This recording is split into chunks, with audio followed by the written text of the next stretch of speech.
заправка курулган.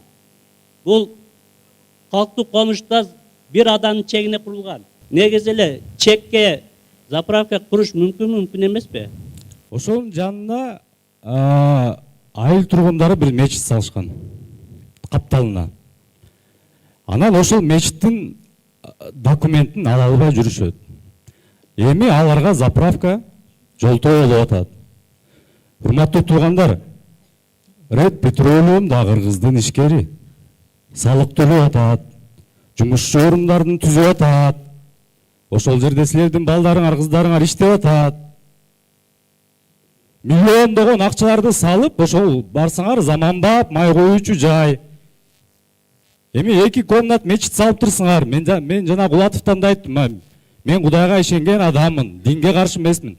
Бирок бардык нерсе чеги менен болуш керек да. Мына 4-5 айдан бери мага келип доорунуп атасыңар. Заправканы көчүрүп сал, мечиттин документин жазап бер. Мечиттин документин заправка үчүн жаза албай атабыз деп. Бардык нерсе мыйзам чегинде болуш керек. Туугандар, ачык эле сүйлөшөлүчү. Биз ишкерлерге бут тозуп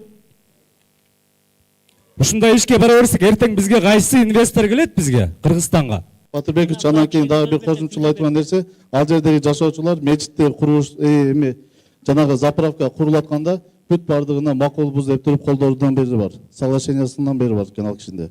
Текшерип чыккыла, коопсуздук болсо предписанияны бергиле, анан документтерин алып келиле мага. Мен көрөм анда. Анан кийин Если алды мыйзамга элге коопсуздук болсо, ал жанагындай зыяндуулугу болсо, если норманы бузулса, анда жабабыз анда.